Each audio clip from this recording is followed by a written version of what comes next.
Well, I see you're back at Exhaust Sports Auto because you just could not resist the 2010 S63 AMG Mercedes, and I don't blame you because this thing actually has a naturally aspirated V8 in it. It says 6.3 on the side, but it's really 6.2 liters. Produces 518 horsepower, about 465 pounds-feet of torque. Revs out to about 7,200 RPMs. Pretty epic if you ask me. So who do we have to thank for this opportunity? It is none other than Cary Imports in Cary, North Carolina. So I will leave all of their information down below because yes, I know it is juicy to read that title and see that this vehicle is being sold at a $110,000 discount. That is all nice and well. However, I'm not going to be one of those people who are like, oh yeah, it's such a great buy at 90% off or whatever it is. Yeah, right. The reason why I come here is because you can get a warranty with this vehicle. So that's exactly what I would suggest you doing with a vehicle like this. So don't sit there and ask me, oh, is it reliable? Because if you have to ask, you probably are not the type of buyer who should be looking into this vehicle. So no offense, I'm just saying. So enough of that. Let's just get this out there. Talk more about this drive.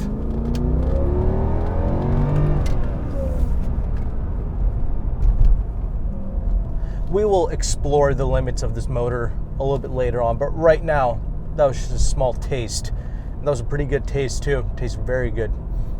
But the main reason I was really interested in checking this vehicle out was because of this naturally aspirated motor.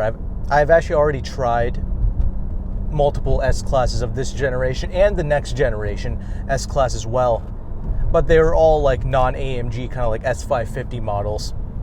That's a fine vehicle. There's nothing wrong with that. However, this is special. This is just something that you don't get anymore. Nowadays, all the AMGs have got to twin turbocharged V8s, and now that might even be disappearing for 4 cylinders now. So to get this naturally aspirated motor is rather a nice treat.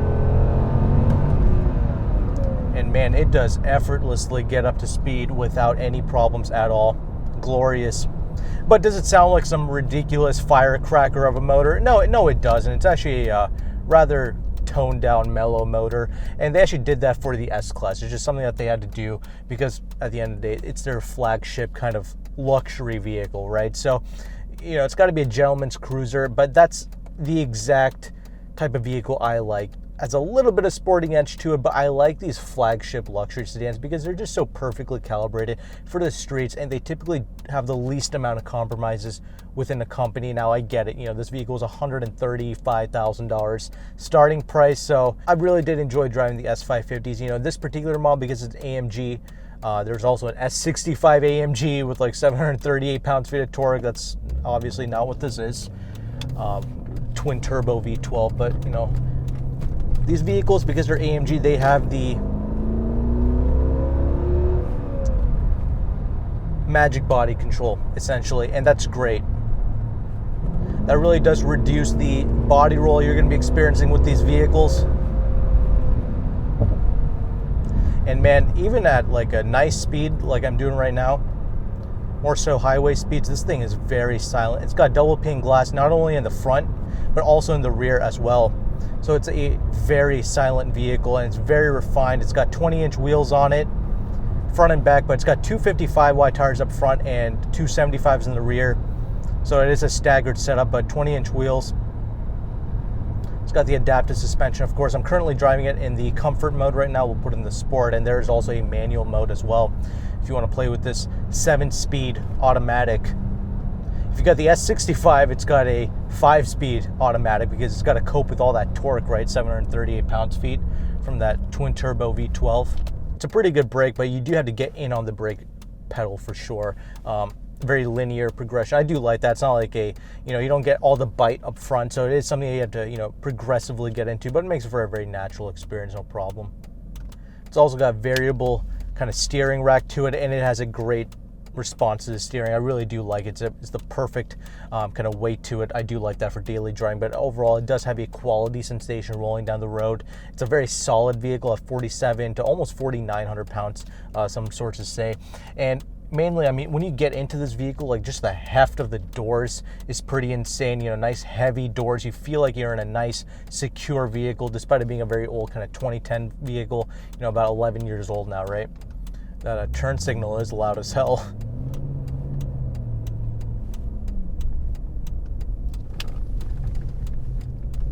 I do like how the bolsters kind of hug you in. It's got like the adaptive kind of bolsters on it. Very cool. There's a slight delay, but still, again, I am in the comfort mode here.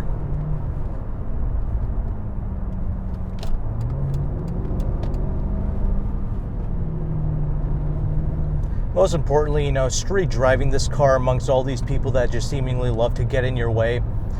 You know, you don't have to be doing like millions of miles an hour. You know, because it has such a nice quality sensation out on the road, you know, you're not really bothered by these people. Again, you don't have to push this car to the absolute limits to be satisfied with it. Nice stability at speeds as well. I forgot to mention that. It is a heavy vehicle after all, but feels very good. I am surprised. This is actually more refined than what I remember with the previous generation S550, believe it or not. Yeah, no, this is so damn quiet, so smooth. I think that's what's impressed me most. I actually figured that this 6.2 liter V8 would be a little bit hushed like this is because it's the S-Class, the flagship kind of luxury vehicle. But, you know, more importantly, I'm taking it over these kind of more rougher bumps here, right? So it doesn't remain jittery, but what it is you feel the larger bumps in this vehicle. Other vehicles, you might feel the smaller bumps, but not the larger bumps. But here, this vehicle does a pretty good job masking out the kind of smaller bumps, but you do feel the more larger ones, and you definitely hear it as well. And I'll take it over some railroad tracks, do some more handling tests here in a little bit. But yeah, regardless, so it's not like a beat you up type of ride. It still does a great job of being a livable vehicle. That's the most important thing. Again, that's why I like the S-Class, an extended wheelbase vehicle, heavy curb weight vehicle. They just do such a great job feeling like a quality product out in the street. So even after all these years, I still do enjoy driving this vehicle. It's just like you always have it in the back of your mind, like this is not the most reliable vehicle. Even if you do get it with a warranty, it's just like, you know, kind of sketch, but whatever. Objectively, just talking about this vehicle, I do like driving it. And yeah, the active body control and everything, it really does do an excellent job. This transmission is rather slow, that's for sure.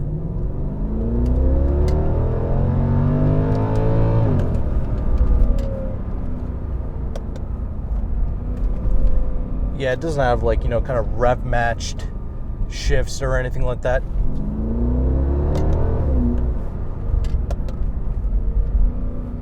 Yeah, I have it in the manual mode right now, but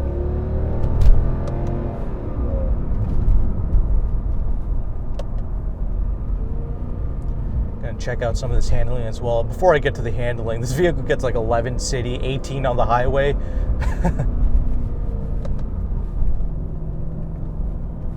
And when you drive it like a maniac, you know, you're definitely gonna be getting into that 11 range for sure.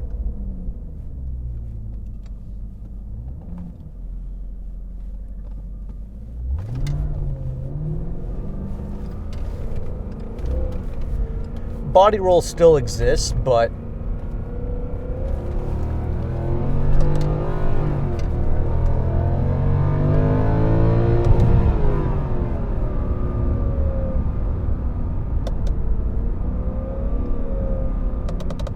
yeah, definitely not really worth playing with the paddles, but you can bounce off that rev limiter, which is cool.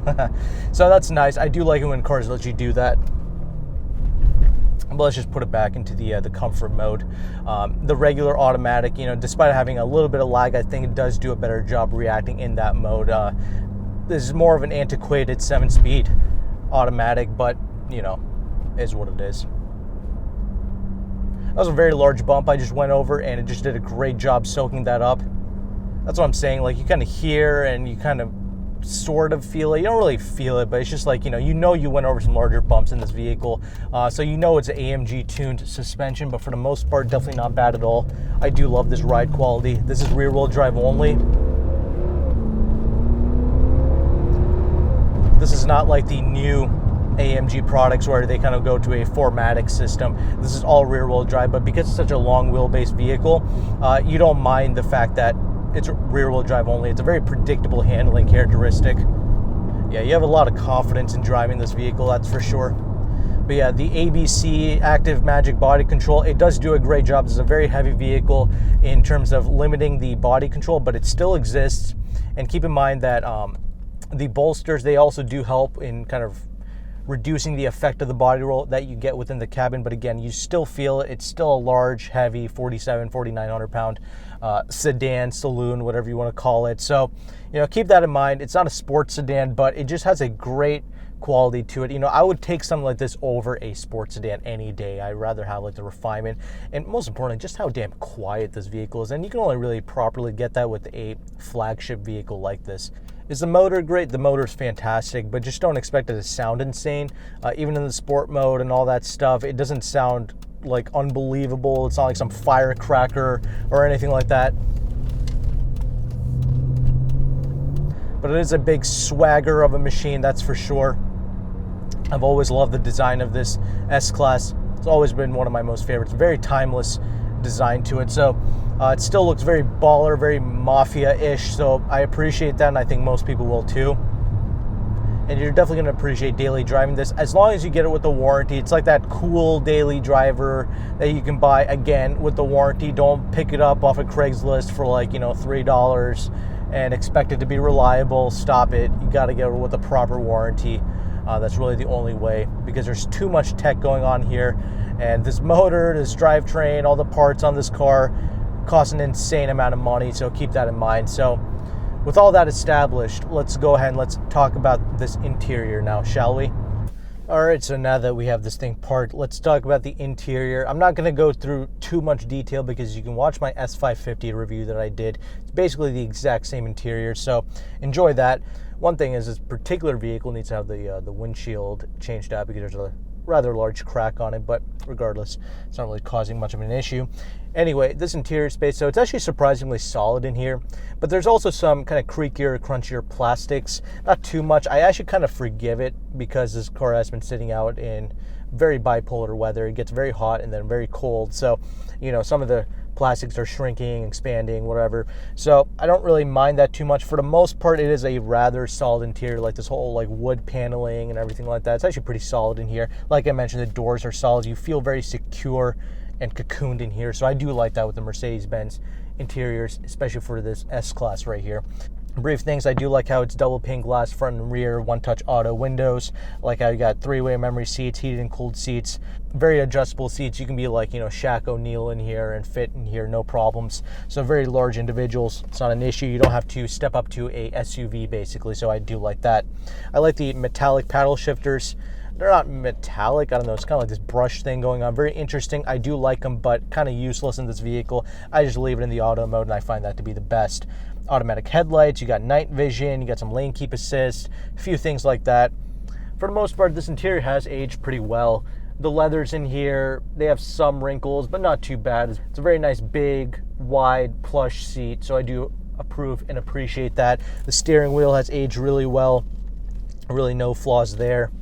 Because it's an AMG product, you get your IWC clock. I'm sure you can even pawn that. No, I'm just joking. It's just integrated into the vehicle, of course. But you know, you got yourself the typical, the old school Mercedes interface. I don't know. It works all right. I find this to be way easier to use than the new ones. That's for sure. It's a little basic, a little antiquated looking, but I appreciate it. Pretty simplistic gauge cluster, you know, again, very easy to operate and understand, so that's not really a huge issue there. You do have Bluetooth connectivity, of course, adaptive headlights and LED headlights, of course, for 2010. Harman Kardon sound system, which doesn't sound that incredible. It's a decent sound system, but it's nothing mind-blowing. I wish it had like a slightly better, more upgraded one than this, but whatever. You do have a CD player, SD card slot, 2 cup holders, ashtray because you're a pimp. Again, slightly more crunchier, but that's okay. A very large center armrest, storage space, and the glove box is decent as well. You do have a sunroof in here. I like the kind of suede-ish headlining material. You know, feels very solid and very good to use. So I do appreciate that. You got sunglass holders here, of course. Let's talk about the rear seats. So again, rear seats, they're super plush and comfy back there. Even more plush than the front seats. Sun blocker in the rear there, which you can electronically control from the front seat here. And yeah, the seats are super comfortable. Not as much space in here as the newer S-Class from 2014 and 2020, but still an excellent amount of space, not an issue. And you have your own HVAC vents, no crazy features or, you know, massaging functions in the rear or anything like that. Rather basic because it's an S63. It's the performance saloon variant, so there's that. Massive trunk though in the rear. I do love that. And you even have a spare tire back there as well. Very rare in the flagship luxury car community now. So take advantage of that. Take advantage of this vehicle with a warranty. Do I like driving it? I do. I'm surprised at how damn refined it is. Even seeing out of this vehicle is very good seating position, all that stuff. You got the 3-pointed star right ahead of you. I just wish the side view mirrors were a little bit larger here, but it's okay, it gets the job done. Great driving vehicle, so damn quiet, so isolated. That's why you buy this car, man, with the warranty, of course. I can't stress that enough to you. It's not super cheap still. It's still $26,000 here at this dealership. With the warranty, I'm sure you're pushing slightly over $30,000. So keep that in mind. It's still $100,000 discount over a new one, basically. So there you go. Cool ride, timeless design, decent features going on in here. Everything seems functional. There's no stupid check engine lights. Nothing's broken. Nothing stupid going on here.